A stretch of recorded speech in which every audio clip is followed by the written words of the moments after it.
या दिवाळीला जर तुम्ही अशा पद्धतीने शेव बनवली तर प्रत्येक सणाला तुमच्या घरचे डिमांड करतील की याच पद्धतीने नंतरही शेव करा. तर खूप अगदी खुसखुशीत कुरकुरीत अशी ही ते शेव तयार होते. अगदी मार्केटची जी शेव असते ना त्याला देखील लाजवेल इतकी भन्नाट चवीची ही तयार होते. खायला म्हणाल तर अगदी अप्रतिम चवीची तयार होते. खूप भारी लागते. तर नक्की ट्राय करून बघा. तर त्या अगोदर तुम्हा सर्वांचे सोनाली स्पेशल डिश या चॅनलवरती खूप खूप मनापासून स्वागत. तर इथे आपल्याला शेव बनवण्यासाठी इथे मी बाहेरचा विकतचा आटा घेतलेला आहे, बेसन आटा. घरचं न वापरता तुम्ही विकतचं बेसन वापरा इथे. तर अर्धा किलो बेसन आहे. याच्यामध्ये फक्त 1 ते 1.5 चमचा मी मीठ टाकून घेतलेलं आहे. आणि आता याच्यामध्ये आपल्याला तेल टाकायचं आहे. 4 ते 5 चमचे इथे तेल आहे. मोहनसाठी आपल्याला गरम नाही तर थंडच तेल वापरायचं आहे. आणि पूर्ण पिठाला जे आहे ते हे तेल आपल्याला चोळून घ्यायचं आहे, जेणेकरून आपली शेव आहे ती अगदी खुसखुशीत तयार होईल. तर इथे पूर्ण पिठाला जे आहे ते तेल मी छान चोळून घेतलेलं आहे. तर आता आपल्याला हे छान घट्टसर असा गोळा मळून घ्यायचा आहे. अगदी आपण कणिक जशी थिंबतो ना पोळीसाठी, अगदी त्याच पद्धतीने आपल्याला सेम टू सेम तसंच आपल्याला इथे हे जे शेवचं बॅटर आहे ते मळून घ्यायचं आहे. एकदम पाणी टाकायचं नाही, नाहीतर खूप जास्त पातळ हा गोळा तयार होईल. अगदी थोडं थोडं नॉर्मलच पाणी घ्यायचं आहे इथे आणि असं घट्टसर गोळा मळून घ्यायचा आहे. अगदी सोडा वगैरे काही न टाकता इतकी छान शेव तयार होते. आणि नंतर आपण जे मसाला बनवणार आहोत तो तर अगदी भन्नाट असा मसाला तयार करणार आहोत, जेणेकरून आपली शेवची जी चव आहे ती अगदी दुप्पट तिपटीने वाढेल. तर एकीकडे आता आपला इथे बेसन आटा जो आहे तो मळून झालेला आहे आणि एकीकडे मी गॅसवरती तेल गरम करायला ठेवलेलं आहे. अगदी छोटासा गोळा टाकून बघायचा. छान तेल कडकडीत तापलं की नंतर लगेच आपल्याला इथे शेव करायला घ्यायची आहे. तर इथे सोऱ्या घेतलेला आहे. तर सोऱ्यामध्ये मी आपला बेसन आटा जो आहे तो टाकून घेतलेला आहे. तेल देखील अगदी छान कडकडीत असं गरम झालेलं आहे. तर मस्तपैकी शेव जी आहे ती आपली छान पडत आहे.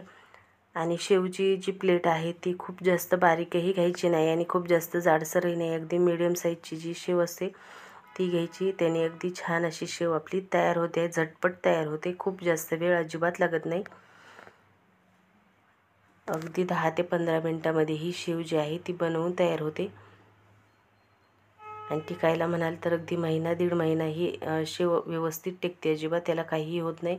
पण ही शेव इतकी जर भारी होते की ही शेव राहणारच नाही.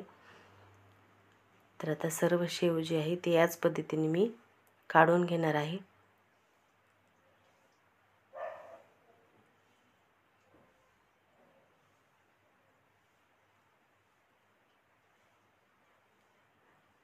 अगदी कडकडीत तेल असल्यामुळे अगदी झटपट तयार होते. अगदी 2 मिनिटामध्ये ही शेव जी आहे ती तळून तयार होते. तर इथे आपली शेव जी आहे ती बनवून तयार आहे. तर आता याच्यासाठी आपल्याला मसाला बनवायचा आहे. तर सुंदर सुरेख अशी इथे आपली शेव जी आहे ती तयार झालेली आहे. तर या दिवाळीला तुम्ही अशा पद्धतीने नक्की ट्राय करून बघा. तर इथे मसाला बनवण्यासाठी मी इथे छोटी वाटी जी आहे ती पूर्ण भरून इथे लसूण घेतलेला आहे सोलून. आणि 2 चमचे इथे आपल्याला घ्यायचे आहेत जिरे. अर्धा चमचा ओवा घ्यायचा आहे, कारण आपण पिठामध्ये काहीच वापरलेलं नाही आहे. आणि शेव तुम्हाला जेवढी तिखट हवी आहे तितकं आपल्याला इथे तिखट वापरायचं आहे. काळं मीठ घेतलेलं आहे अर्धा चमचा. अर्धा चमचा इथे आमचूर पावडर घेतलेला आहे. लाल तिखट 2 चमचे घेतलेले आहे. तुम्हाला हवं असेल तर तुम्ही अजून वाढवू शकता. आणि इथे कढीपत्ता जो आहे तो इथे मी अगदी 2 चमचे तेल टाकून छान फ्राय करून घेतलेला आहे. आणि शेंगदाणे देखील फ्राय करून घेतलेले आहेत, कारण आपण इथे मसाला शेव बनवणार आहोत. आणि आपण जो लसणाचा जो मसाला तयार केलेला आहे तो देखील आपल्याला इथे तेलामध्ये व्यवस्थित परतून घ्यायचा आहे, जेणेकरून आपली शेव जी आहे ती मऊ पडणार नाही, अगदी व्यवस्थित कुरकुरीत राहील असं आपल्याला इथे मसाला तयार करून घ्यायचा आहे. तेल सुटेपर्यंत आपल्याला गॅसवरती मीडियम गॅसवरती परतून घ्यायचा आहे मसाला. आणि इथे बघू शकता अगदी अलगद हाताने ही शेव जी आहे ती मोडली जात आहे. तर आता टाकूयात याच्यावरती आपण जो सर्व मसाला तयार केलेला आहे.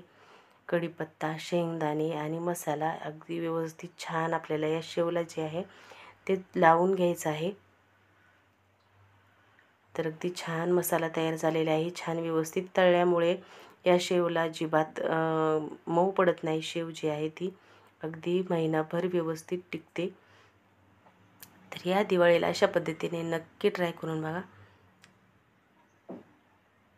तर आपली शेव जी आहे ती रेडी झालेली आहे. तर कशी वाटली तुम्हाला आजची रेसिपी नक्की कमेंट करून सांगा. आणि त्याचबरोबर सोनाली स्पेशल डिश या मराठी चॅनलला सबस्क्राईब करा. रेसिपी आवडली असेल तर रेसिपीला लाईक करा. आणि पुन्हा भेटूया असेच एका छानशा खमंग कुरकुरीत रेसिपीबरोबर. तोपर्यंत बाय.